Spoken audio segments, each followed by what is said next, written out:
Hay lugares donde el silencio pesa más que las palabras. En esa finca, el silencio era la compañía de Gabriel, un silencio hecho de días repetidos, de manos que conocían la tierra hasta las uñas, de tazas de café que se enfriaban en la mesa sin que nadie se molestara en retomarlas.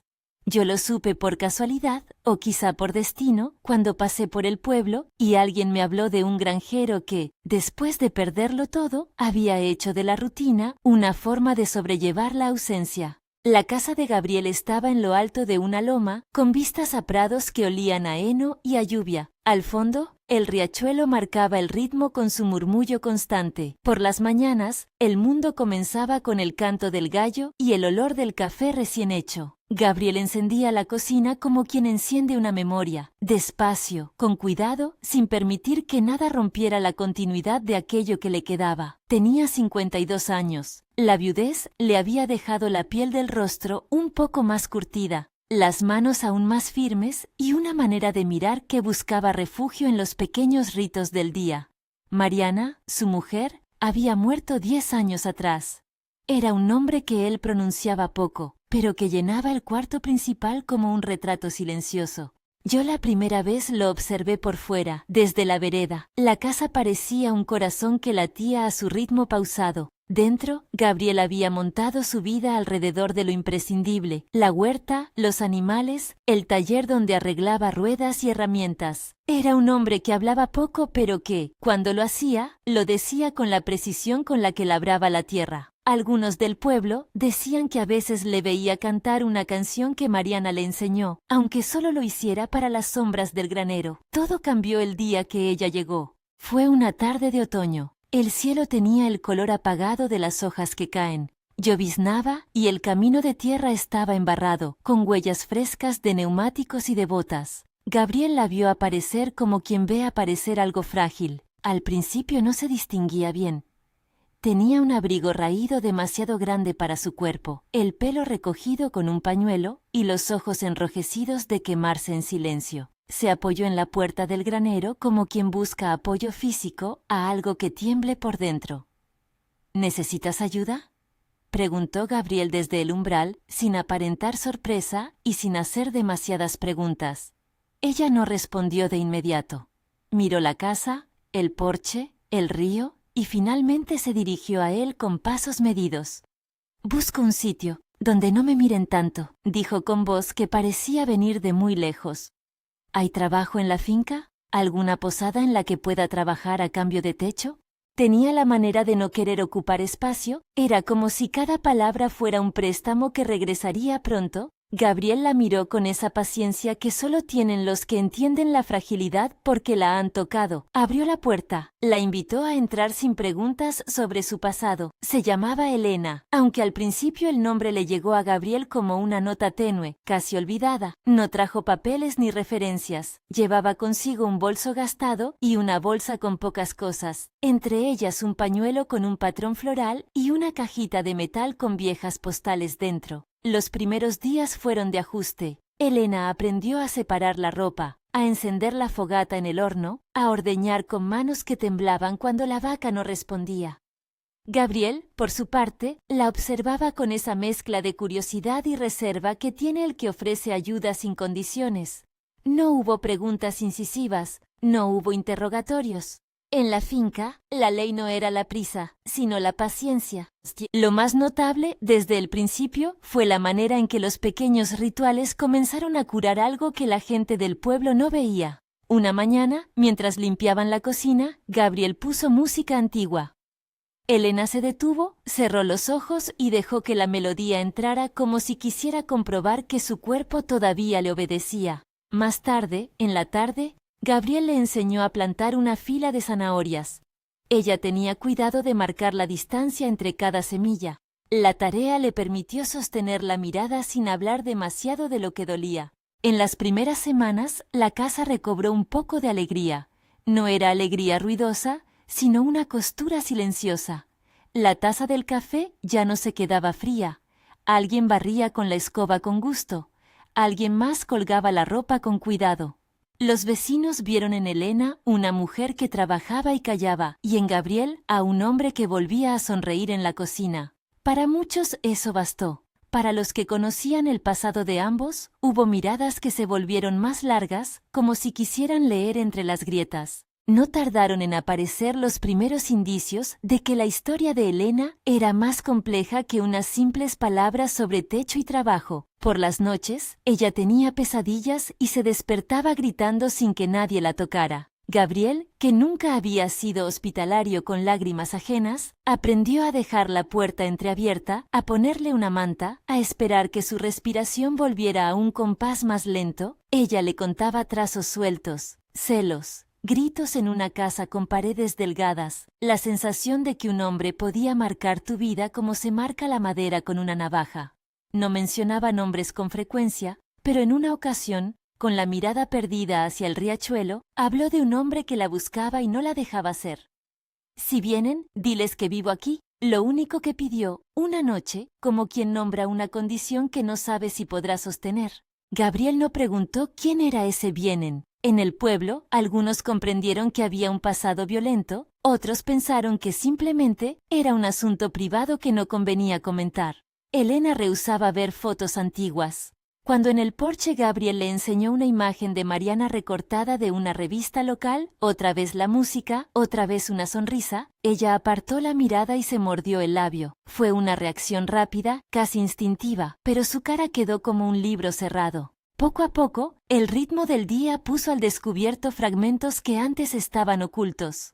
Elena tenía costumbres que hablaban sin querer. En las mañanas, evitaba pasar por al lado del camino donde se veían restos de la carretera, y al cruzar la plaza del pueblo, apretaba el paso si alguien se quedaba demasiado cerca. Tenía miedo a las miradas largamente sostenidas, y cuando, de vez en cuando, el teléfono de la finca sonaba con un número que no figuraba en la agenda, ella no contestaba. Se sentaba inmóvil con el auricular en la mano hasta que la llamada se cortaba. La presencia de Rodrigo llegó en olas.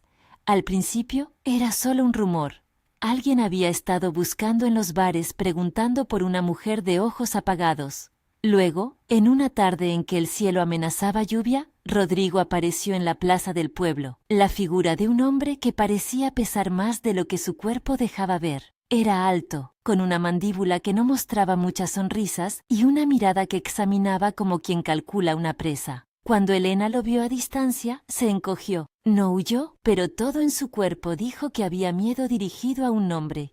Rodrigo no entró en la finca esa primera vez. Se quedó en la calle, apoyado en el coche con las manos cruzadas, mirando hacia la loma como quien espera que algo baje. Hubo conversaciones en voz baja entre vecinos. Don Antonio, el capataz que durante años se había encargado de los animales de Gabriel, frunció el ceño y dijo que ese hombre traía problemas.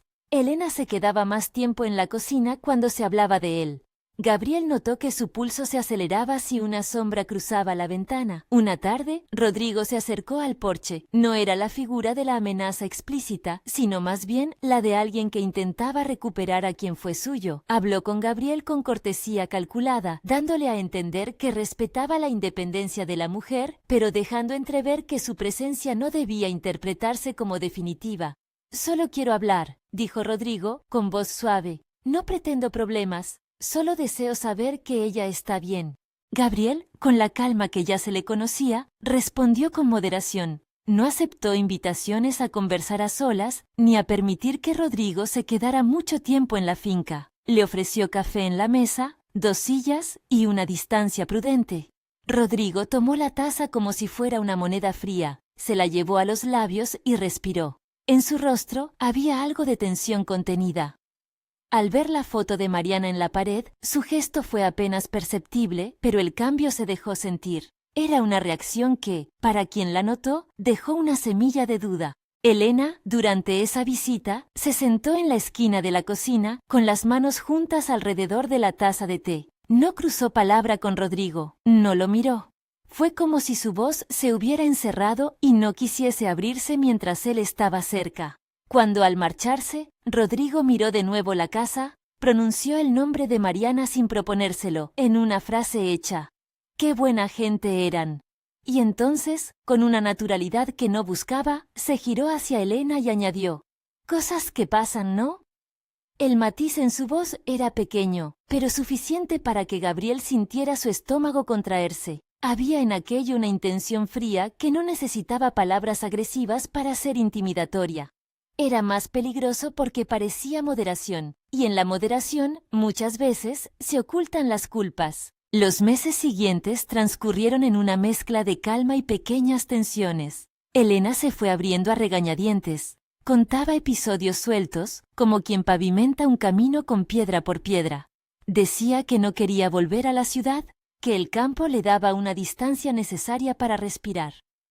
Y entre tareas, se atrevió a confesar que había tenido relaciones complicadas, que había vivido en una casa donde las puertas se cerraban con más ruido que conversación. No habló de detalles hirientes. Nunca mencionó que había sido golpeada. En su voz quedaba la sombra de ello, pero ella cuidaba sus palabras como quien protege una herida. Hubo momentos que parecían pequeños milagros. Una tarde de verano, en que Elena tocó la guitarra y cantó en voz baja y la voz se deslizó por la cocina, llenando un vacío que nadie supo nombrar. Otro día en que pintó la barandilla del porche de un color celeste claro y Gabriel, sentado al lado, comprendió que las manos de ella habían vuelto a aceptar la pintura sin temblar. Las rutinas fueron ablandando el miedo, la gente del pueblo empezó a ver en Elena a una mujer que ya no huía de su sombra. Sin embargo, bajo esa aparente calma, se iban colocando pequeñas piezas que, aunque entonces no lo sabíamos, acabarían por formar una imagen distinta.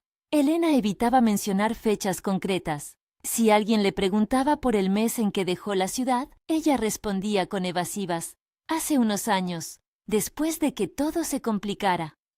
Evitar fechas era, quizá, una manera de no tener que pronunciar el día que todo cambió. Gabriel lo notó, pero no insistió. A veces la paciencia exige que uno espere a que los otros nombren sus propias cosas en su tiempo. Una tarde, mientras limpiaba el cajón de la mesa de la cocina, Gabriel encontró una fotografía doblada cuidadosamente. Era una instantánea en la que aparecía Mariana, de medio cuerpo, sonriendo con los ojos entrecerrados por el sol. La foto le cayó de las manos y se quedó sobre la mesa. Elena, que estaba al otro lado, ladeó la cabeza sin hablar. Fue ella quien rompió el silencio con una voz que parecía apenas un hilo. «No la mires mucho», murmuró. «Las imágenes a veces meten cosas viejas en la cabeza». Gabriel le contestó con esa mezcla de ternura y firmeza que solo tienen quien cuida a otro. Se sentó enfrente de ella y dejó la foto en el centro de la mesa como si fuese una ofrenda. No hubo reproches. Hubo, en cambio, preguntas sencillas. ¿Por qué la escondió? ¿Qué le dolía al ver a Mariana? Elena tragó saliva como si la palabra que tuviera que pronunciar pesara demasiado. «No es por ver su cara», dijo al fin. Hay cosas que prefiero no recordar del todo. A veces, mirar la foto es recordar que no hice lo suficiente para irme». La confesión se quedó a medias. Gabriel no apretó más. No era su estilo convertir una herida ajena en un ensayo, pero la semilla ya estaba ahí. Elena, además de víctima, cargaba una culpa que no se mostraba del todo. Había algo en su pasado que no quería nombrar, algo que su voz evitaba y que su silencio protegía. Una noche de lluvia, cuando la casa olía a sopa y a madera húmeda, don Antonio vino a ver a Gabriel. Traía consigo noticias de la ciudad. Había aparecido un artículo viejo, un recorte de prensa que alguien le había mostrado en el bar. Hablaba de un accidente en la carretera, un coche que volcó y dejó a una mujer muerta. Era una nota antigua, de esas que desaparecen con el tiempo, pero que de vez en cuando regresan como fantasmas. Don Antonio dejó la hoja sobre la mesa con la confianza de quien entrega una verdad que no le pertenece del todo. «Mira esto», dijo. «Lo vi hace un rato en el bar. Gente comentando que la vida da vueltas raras». Gabriel leyó el recorte sin prisa. Mariana aparecía como una mención en un accidente menor. Una foto en blanco y negro que no mostraba más que un rostro sonriente y el nombre: Mariana. La fecha era de hace 10 años. La misma fecha que Gabriel tenía clavada en el pecho como un clavo. Don Antonio lo observó y añadió, casi sin pensar: «No sé por qué lo digo, hombre. Solo pensé que igual conviene saber qué hay». Elena, que había entrado con la leña para la chimenea, sintió cómo el aire se espesaba. No miró la hoja, sentó la leña en la mesa con manos que habían vuelto a temblar. Esa misma noche, cuando la casa se cerró sobre sí misma y la lluvia golpeó con insistencia, Gabriel notó que Elena no dormía bien. Se levantaba y se paseaba por la habitación, encendía la luz un momento y la apagaba. En un gesto que quería ser espontáneo, Gabriel dejó sobre su almohada una taza de manzanilla. Elena sonrió con gratitud y por primera vez habló de manera más concreta. «Hubo un día en que tomé una decisión que no supe sostener», dijo. «Me fui sin mirar atrás, pero no me fui del todo, me quedé con la culpa». Gabriel apoyó la mano sobre la mesa. No hizo más preguntas. La noche guardó la conversación como quien guarda un secreto frágil. Pero yo recuerdo que aquella frase dio vueltas en la habitación como un murmullo. Me quedé con la culpa.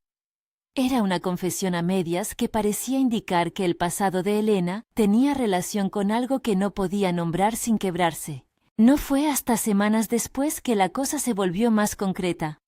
Gabriel, limpiando el establo, encontró un objeto que no encajaba con la rutina del lugar.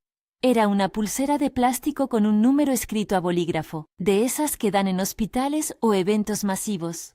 Estaba escondida entre las lonas, sucia de polvo y con un trocito de cinta adhesiva pegado. La miró sin entender del todo. En el reverso, con tinta corrida por la suciedad, se distinguía una fecha. La fecha coincidía con el día del accidente que había matado a Mariana. Gabriel dejó la pulsera en la mesa de la cocina y esperó. Llamó a don Antonio por si recordaba haber visto algo similar. Don Antonio miró la pieza, frunció el ceño y dijo: «No es usual ver estas cosas por aquí. ¿Para qué la tendría alguien en el establo?». La pregunta quedó como una piedra lanzada al agua. Produjo círculos, no respuestas. Elena, cuando llegó de la huerta, vio la pulsera y su rostro cambió. No hizo ningún ademán de recogerla. Se quedó mirando la pieza como si la hubiera visto toda su vida, y sin embargo, la sorpresa en sus ojos fue real. «No sé cómo llegó ahí», murmuró. «No sé de eso». La negación fue inmediata, casi automática, pero su voz traicionó una vibración que nadie pudo ignorar. Gabriel sintió que una sombra larga se tendía entre ellos. No preguntó todavía. No hizo la confrontación que a muchos les hubiera parecido necesaria en ese momento. Las cosas, cuando son delicadas, suelen romperse mejor con tiempo que con prisas. Esa noche, el aire en la casa fue distinto, más denso, con la respiración contenida de quien espera una tormenta. Gabriel fue a sentarse a la orilla del porche, con la foto de Mariana en el regazo, y miró el perfil iluminado de Elena dentro de la cocina. Ella estaba de espaldas, lavando platos con movimientos medidos. El sonido del agua golpeando la loza era como un metrónomo. Yo, que escuchaba la historia contarla a otros años después, todavía veo la escena como una imagen detenida. La pulsera sobre la mesa, la lluvia que seguía, el riachuelo inalterable. Las piezas empezaban a encajar de una manera que no era buena. Había indicios, fechas evitadas, una pulsera con una fecha. La reacción de Rodrigo al ver la foto. La culpa que Elena pronunciaba en susurros. Nada aún probado. Nada aún dicho con claridad. Pero la sensación, esa sensación que se mete en el cuerpo como un frío sutil, era la de que algo que parecía cura iba a chocar con una verdad que no habíamos querido ver. Al día siguiente, Gabriel decidió que necesitaba saber más. Iba a preguntar cosas con tacto, con la delicadeza con que se arranca una venda para no reabrir la herida sin necesidad. No quería romper lo construido, tampoco quería vivir con la duda en la garganta. Había algo peor que enfrentarse a una verdad devastadora. Convivir con ella sin tener palabras.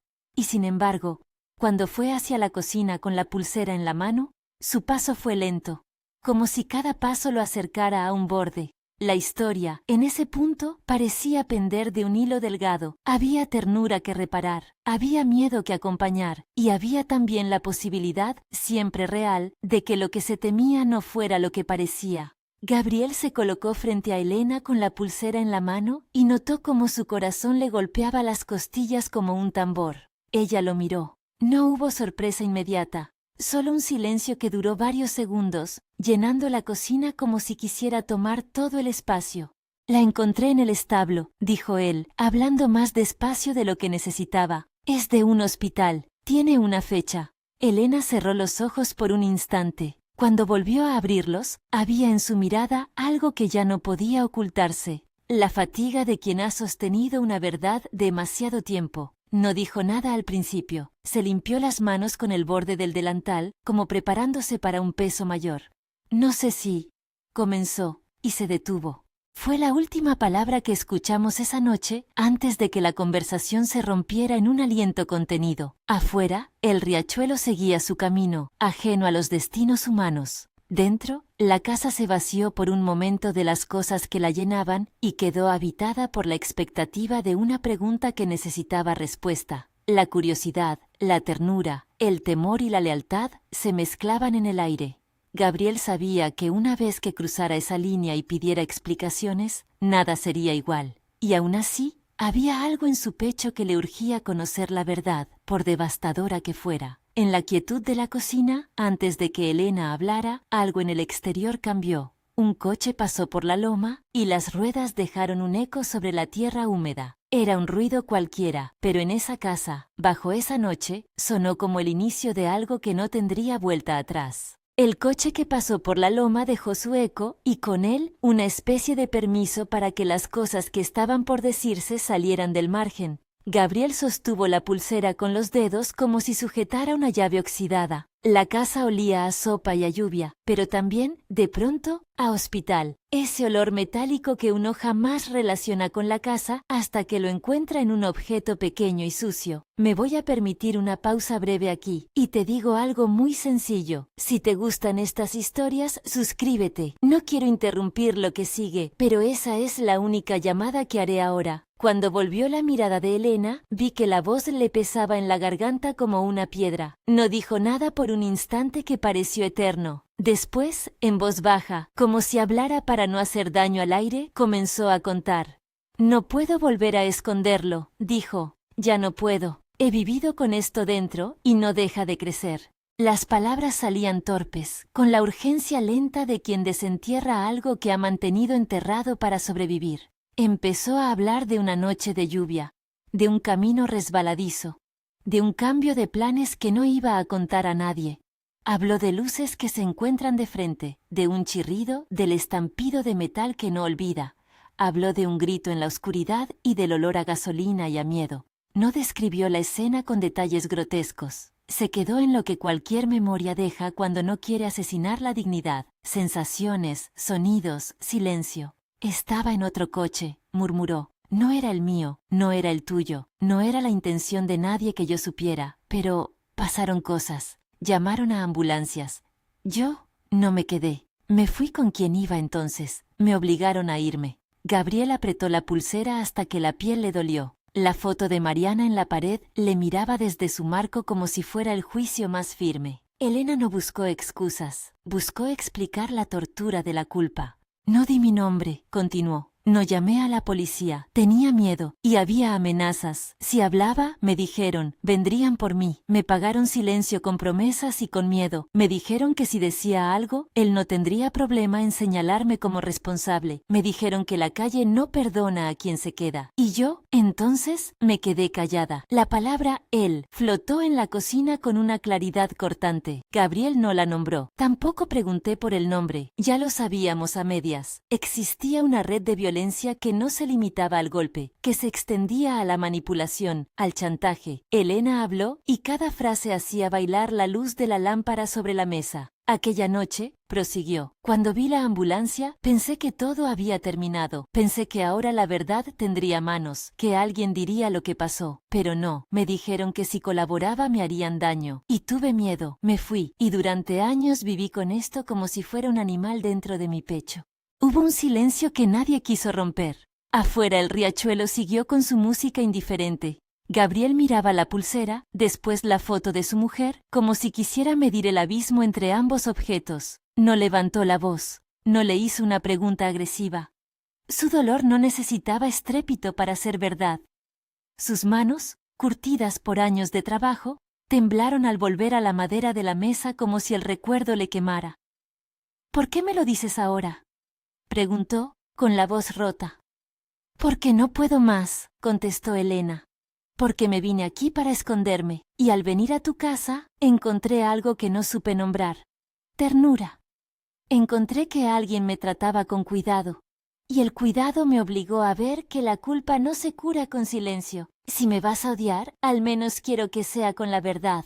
Fue la primera vez que vi en Elena un indicio de lo que había detrás de su silencio, no la maldad, sino la presión que doblega a quien teme por su vida y por la suya. No justificó lo sucedido, pero mostró por qué había callado. Y ahí estaba la devastación. Gabriel había dado techo a la mujer que, sin intención o con ella, había estado esa noche. La verdad, al salir, transformó el abrazo en yeso. Lo que siguió fue una noche larga. Gabriel no gritó. Se levantó, salió al porche y dejó que la lluvia le golpeara la cara. Creí que iba a romper algo. En cambio, lo que rompió fue la quietud que había construido en su alma. Por primera vez en años, no buscó cobijo en la rutina. Caminó por la finca despacio, tocando la barandilla que ella había pintado de celeste, mirando las marcas en el huerto donde las manos habían sembrado. Todo en él se volvió memoria y filo. No dormí, no porque fuera mi historia, sino porque la casa del campo invita a la vigilia cuando el conflicto entra. Elena dejó la taza de té en la mesa, se arropó y se sentó en la cocina, con la mirada fija en una mancha del suelo como si buscara en ella una respuesta. Quise acercarme, pero me mantuve en la penumbra. Había algo que debían resolver a solas, y las decisiones que nacen en la intimidad no aceptan testigos que no son necesarios. A la mañana siguiente, el pueblo había percibido el temblor. Las noticias corren de manera distinta en espacios pequeños. No se gritan, se susurran con el peso de la lengua. Don Antonio vino al amanecer con un café en las manos y una expresión que no sabía si era de protección o de consternación. «Lo vi en el pueblo», dijo sin rodeos. «La gente murmura. No me lo preguntes, pero he sentido que la casa se ha quedado en un punto que ya no es casa». Gabriel le contestó con una voz que no esperaba de quien cultivaba la paciencia, seca, medida. «Lo sé», dijo. «Ella me lo ha contado, y ahora hay que hacer algo que en el pueblo cuesta, decidir entre proteger y mirar hacia adelante con la verdad». Don Antonio dejó su taza, carraspeó y habló con la honestidad que da la convivencia de años. «Si algo no se cuenta, se pudre», dijo, «y las cosas podridas huelen a pasado. Lo que vino después no fue inmediato ni fácil. No existe un protocolo único para estas rupturas. La gente actúa entre el juicio y la compasión, y en ese espacio hay gritos y silencios». Elena, con la mirada firme por primera vez en semanas, decidió que iba a ir al registro del hospital. No fue una confesión a la policía en la primera cita. Fue una búsqueda de pruebas que corroborasen su versión y que dijeran, en tinta o en una firma, que ella había estado allí. La pulsera era un indicador. Las historias necesitan documentos para tomar cuerpo. «Si me llaman a declarar», nos dijo, «diré todo, lo diré yo. No quiero que lo hagan otros por mí». Gabriel la miró. Su rostro mostró una mezcla de deseo de erradicar la culpa y de miedo a que la verdad le quitara aquello que había empezado a recomponer su vida. Aquel día, cuando ella salió hacia el pueblo, él la miró partir como quien observa a alguien cruzar una pendiente resbaladiza, con la esperanza y el temor mezclados. La visita al hospital fue un acto que dejó a Elena más ligera y más asustada a la vez. Encontró un registro, una entrada con su apellido, la hora aproximada, una nota de atención y la mención de una pulsera. No era un documento que condenara ni absolviera, era el rastro de su presencia, y eso bastó para empezar. Con ese papel en la mano, fue a la comisaría. No fue sencilla la primera conversación con el funcionario. Él tenía la paciencia de quien ha escuchado muchas culpas y la rutina de quien ha aprendido a no esperar la verdad de la noche a la mañana. «Quiero decir lo que pasó», dijo Elena con voz firme, apoyada en la mesa. «No vine a pedir misericordia ni a culpar a nadie injustamente. Lo que quiero es que se cuente lo que yo supe». El agente la miró con deferencia y con la rigurosidad del procedimiento. Le tomó la declaración. No fue una confesión criminal de una acción violenta. Fue un relato de una presencia en un coche, de una huida, del miedo que dificultó su colaboración. La ley, sin embargo, no mira la culpa con los mismos ojos que el corazón. registro de hechos, testigos, pruebas. La versión de Elena abrió la posibilidad de una investigación que podría, en el mejor de los casos, acercar alguna verdad. Cuando la noticia llegó a Gabriel, porque en pueblos así las noticias viajan con el ritmo del correo y las voces, sintió que una vez más la tierra se abría bajo sus pies. No porque ley implicara castigo inmediato, sino porque la verdad arrastra consecuencias relacionales que no se curan con disculpas. La confianza se rompe con la facilidad de una rama. Había que decidir, entonces, si la vida que estaban construyendo podía ser reparada o si la grieta era demasiado profunda. Gabriel, en intimidad, hizo una elección que no era ni noble ni cobarde. Se alejó por unos días para pensar. Se fue a la parte trasera del prado, se sentó junto al riachuelo y dejó que el mundo siguiera. Pensó en Mariana y en la voz con que le contaba historias. Pensó en las tardes en que su risa llenaba el salón. Pensó en que la vida le había enseñado que la bondad puede ser traicionada, y la bondad, cuando es traicionada, duele con la nobleza de una herida que honra a quien la sufre. No era simple ira lo que lo cruzaba, era quebranto. No quería reaccionar con violencia, quería entender. Sentía que el cuidado que había ofrecido había sido utilizado, y eso le apuñaló con la sutileza de lo que duele sin anunciarse. Elena, mientras tanto, no se ocultó ni buscó atajos. Quedó a la espera del proceso con la firmeza de quien había decidido que la verdad merecía más peso que su supervivencia al miedo. La comunidad, en su mayoría, guardó un silencio respetuoso. Algunos murmuraron y otros miraron con frialdad. No faltaron los que pensaron que aquel techo acogedor debía haber sido mejor protegido. Las voces del pueblo fueron como un telón que ondea en distintas direcciones. Don Antonio estuvo al lado de Gabriel y a veces las palabras del viejo eran la única brújula. No hay que hacer lo que exige el orgullo, le dijo en una de esas tardes. Hay que hacer lo que exige la verdad. Y la verdad duele, hijo, pero hace que las cosas no se repitan. La investigación no fue inmediata ni rápida. Había documentos viejos, testimonios que debían revisarse, un coche que recordaba golpes y charcos de lluvia. En el proceso comenzaron a salir otros nombres, otros detalles que confirmaban la complejidad del acontecimiento, una curva indebida, una maniobra mal calculada, manos que temblaban al tomar el volante. No se trató de señalar única y exclusivamente a Elena. La causa del accidente tuvo explicaciones técnicas que alejarían la responsabilidad decisiva de una sola persona. Pero el peso moral quedó sobre ella porque fue quien se marchó, y quienes se marchan suelen arrastrar una culpa que pesa más que los hechos. Cuando Gabriel leyó el informe preliminar, no estaba hecho para el juicio ni para la condena, sino para arrojar luz. Sintió que cada párrafo le removía las entrañas. El documento no decía que Elena provocara la muerte con intención, pero sí mostraba que su presencia y posterior silencio complicaron la búsqueda de justicia. Era, en términos prácticos, un eslabón en una cadena que había terminado con Mariana fuera de sus brazos. La devastación fue, entonces, tanto por lo que había ocurrido como por lo que no se había hecho después. No esperé que Gabriel reaccionara con violencia, ni esperé que rompiera la casa. Su respuesta fue otra más humana y más terrible, la retirada afectiva. Empezó a distanciarse, a poner límites. No se fue de la finca, no la abandonó, porque no era así, pero dejó de mirar a Elena con los ojos arrendados a la ternura. La miró con cautela. Era una barrera que nadie quería, pero que la dignidad del dolor impuso. Elena lo sintió como el filo de un cristal entre los dos. Lloró, así, en la cocina. Pidió perdón y, lo más difícil, ofreció reparación.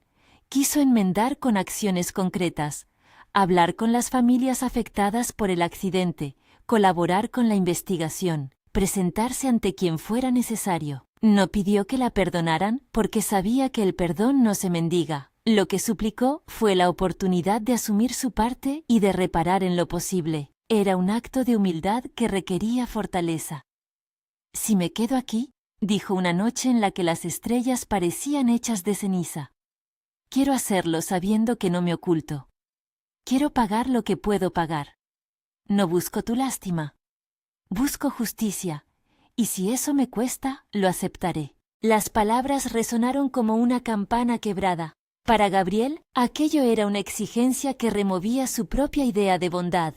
¿Podía seguir cuidando a alguien cuya culpa había tocado el corazón que más amó? La complejidad del dilema lo dejó sin respuestas apresuradas.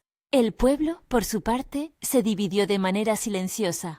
Hubo quienes se acercaron a Helena con comprensión, atribuyendo su silencio a la violencia que la había coaccionado.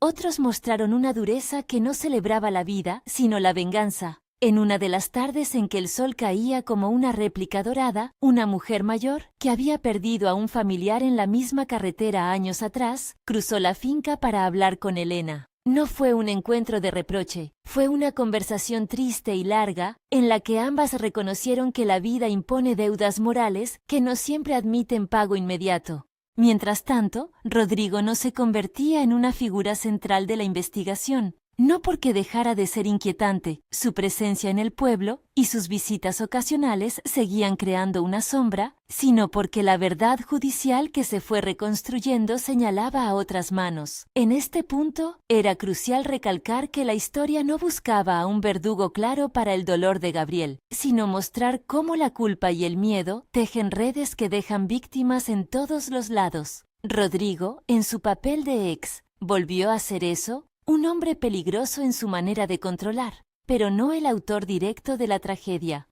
Esa distinción no quitó su amenaza en la vida de Helena, ni la carga que ella llevaba por no haber dicho la verdad en su momento. Hubo una escena que quiero recordar porque me parece que resume la fragilidad de las segundas oportunidades. Fue una tarde en que Gabriel y Helena trabajaron en la huerta juntos, sin hablar demasiado.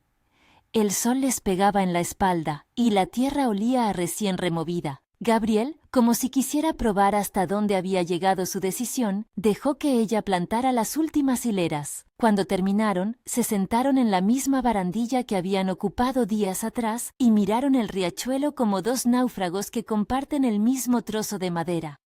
«Aún te necesito», dijo Helena de improviso, no de la forma en que antes creíamos, sino para hacer esto, para estar cerca de alguien que conoce la dureza. Gabriel no respondió de inmediato. Miró las manos de ella, manchadas de tierra, y luego miró las suyas. Entre ambos había una distancia que no cabía en palabras simples. «No sé aún cómo seré», contestó por fin. «Sé que no voy a ser lo que era. No sé si podré volver a confiar del todo, pero tampoco sé cómo no ayudarte a intentar reparar». Aquella frase manifestó la nueva estructura de su relación. No era ni destrucción ni resurrección inmediata, era un compromiso con límites. La bondad no había desaparecido, pero la ingenuidad sí. Gabriel eligió la responsabilidad por encima del romanticismo fácil, permanecer para acompañar un proceso sin borrar el pasado ni construir un futuro sobre mentiras. La comunidad vio cómo Helena empezaba a dar pasos de reparación. Se ofreció como voluntaria en el centro de salud del pueblo, participó en charlas de prevención, se presentó a declarar cuando fueron necesarios testigos. Cada acto era una semilla que tal vez no florecería de inmediato, pero que, con el tiempo, podía ablandar el suelo. No todos perdonan, no todos quieren ver la redención. Eso es una realidad que la historia no pretende negar. Pero hubo quienes, al ver su esfuerzo, comprendieron que la responsabilidad no es solo un castigo, sino una oportunidad para que la vida reordene sus piezas. El proceso legal avanzó con la lentitud de las cosas complejas. No hubo una condena grotesca ni un milagro redentor. Hubo documentos, horas de espera, declaraciones que se contrastaban. Lo que resonó con mayor fuerza, sin embargo, no fue el veredicto técnico, sino el acto humano. Helena declarando lo que supo, enfrentando a su propia imagen de cobarde y pidiendo que se interpretara su silencio a la luz del miedo. Eso no borró la muerte de Mariana, no la explicó sencillamente, pero ayudó a que la verdad dejara de ser un rumor en las plazas y se convirtiera en una pieza que la justicia podía manipular. Gabriel acompañó a Helena a algunas diligencias, no por postureo, sino porque el acompañamiento era parte de su reparación interna. Le costó. Hubo días en que su mirada se volvía fría y parecía medir distancias. Hubo noches en las que, al cerrar los ojos, veía el rostro de Mariana con la misma claridad con que veía a Helena. En una ocasión, gritó en el taller y se clavó una espina en la mano como si necesitara sentir algo físico que lo despegara del dolor emocional. No entró ahí la violencia, solo la humanidad en su forma bruta. Con el paso de los meses, las cosas adquirieron una cadencia distinta, no una cadencia de olvido, sino una cadencia de aceptación. Aceptar que la vida es un mosaico imperfecto, que la bondad de un gesto no borra la sombra de la culpa y que la verdad, por devastadora que sea, es necesaria. La finca siguió dando sus frutos, lucía menos como un lugar de consuelo puro y más como un territorio de reparación. Elena trabajaba el huerto, recordaba a Mariana con respeto y con cierta delicadeza que no buscaba ser complaciente. Gabriel la cuidaba, pero con una distancia protectora que al principio pareció fría y luego demostró ser prudente. Hubo actos de violencia verbal por parte de algunos vecinos, que nunca faltan cuando el rumor se vuelve historia. Hubo miradas que no escondían el juicio, pero también hubo gestos pequeños de humanidad. Una cesta de manzanas con una nota que decía, para que la casa siga viva. Una visita de la mujer que había perdido un familiar que terminó en un abrazo largo y complicado. La reparación no es un camino de aplausos, es un camino de pasos humildes. El punto más álgido llegó cuando, en una audiencia preliminar, un testigo aportó datos que reorientaron la investigación en una dirección técnica. Se confirmó que el accidente fue producto de una cadena de errores y que la responsabilidad penal de Elena era, en términos legales, limitada. No era una absolución moral, pero sí una constatación que mitigaba la posibilidad de un castigo desproporcionado. Para algunos fue una derrota emocional, para otros, una pequeña victoria de justicia. Gabriel recibió la noticia con una mezcla de alivio y vacío. Alivio porque la maquinaria judicial no cargaría sobre Elena un peso extremo. Vacío porque la vida no vuelve atrás. Aún así, la sensación de haber conocido la verdad, por devastadora que fuera, le permitió hacer algo esencial, colocar límites conscientes y decidir si quedarse o no. Eligió quedarse, pero pidió tiempo y que la relación no se narrara como un cuento de reconciliación súbita. Quiso que la verdad pesara y fuera la base de un acuerdo nuevo, sin mentiras, con pasos concretos, con la voluntad de reparar. Elena aceptó las condiciones sin fingir que eran fáciles. Sabía que su camino no sería uno de aplausos. Sabía que para Gabriel el perdón no sería inmediato, y lo aceptó. Lo que siguió no fue un final feliz de película. Fue un proceso humano, lento y a veces doloroso. Hubo recaídas de miedo en Elena, que algunas noches despertaba con sudor frío. Hubo escenas en las que Gabriel se retiraba a la casa del fondo para ordenar su propia mente, pero también hubo mañanas de café compartido, en las que la conversación fue ligera, y tardes en que se sentaron juntos en el porche sin pronunciar la palabra futuro por miedo a romper algo. El riachuelo siguió su curso, como si el agua fuera una metáfora cruel de la indiferencia del tiempo con las tragedias humanas, pero el campo mostró su capacidad de sostener vidas. Plantaron un cerezo en memoria de Mariana. No fue un gesto grandilocuente, sino una semilla que requería años para dar fruto. Era un acto simbólico que reconocía la pérdida y la inscribía en el terreno, sin fingir que la herida estaba cerrada. El árbol, temblando en su brote, se convirtió en un punto de encuentro entre el pasado y lo que aún podía nacer. Con el paso del tiempo, algunas cosas se recompusieron. La relación entre Gabriel y Elena tomó la forma de un cuidado que no borraba la historia.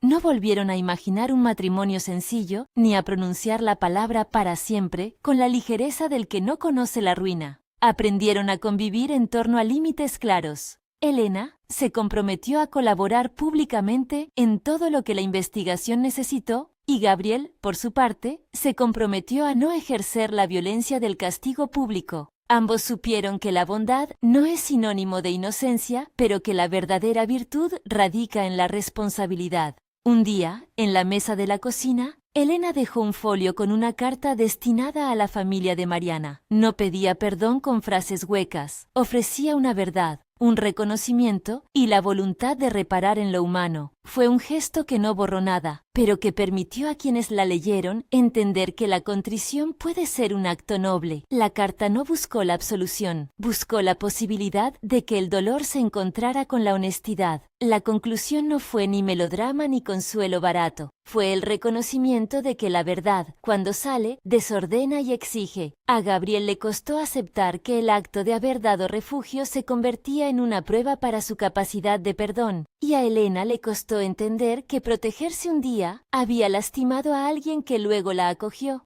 En el cruce de esas dos penas, encontraron un modo de vivir que no era el de antes, ni el de una nueva inocencia, sino el de una responsabilidad compartida. Hoy, si alguien pasa por la loma, verá el porche con la barandilla celeste y el cerrojo que ha cambiado su cerradura unas cuantas veces. Verá a dos personas que se cuidan, cada una con su historia entre las manos. A veces los ven reír, otras los ven sentados en silencios largos. Es una imagen que no casa con la simple idea de redención inmediata, pero sí confirma algo que mencioné al principio. La gentileza puede curar, pero la verdad no se borra con gestos bonitos. Hay que enfrentarla, hay que nombrarla y hay que aceptar las consecuencias que trae. No quiero acabar esto con una lección grandilocuente, simplemente digo lo que vi y escuché. Que la bondad de recibir a alguien es un acto hermoso, pero que esa bondad se vuelve compleja cuando la historia que trae la otra persona toca el pasado propio. La devastación no anula la ternura, ni la ternura anula la devastación. Hay, en ese cruce, una ética difícil. Ser compasivo sin convertirse en cómplice del silencio. Ofrecer refugio sin pretender borrar la verdad. Aprender a perdonar, pero no a olvidar la necesidad de la justicia y la reparación. Si esta historia te ha movido, compártela y cuéntame en los comentarios. ¿Conoces otras historias donde la verdad hizo tambalear lo que parecía reparado? No busco respuestas cerradas, busco que hablemos de lo que hace falta para reparar y de cómo sostener a quienes confiesan sus culpas sin convertirlos en verdugos ni convertirnos en jueces sin corazón. La finca sigue allí, el riachuelo sigue corriendo. Y como en todos los rincones donde las vidas se entrelazan, poco a poco, con pasos lentos y con heridas a la vista, se va construyendo algo que se parece a la esperanza, no la ingenua, sino la que aceptó, tras la revelación, hacerse responsable.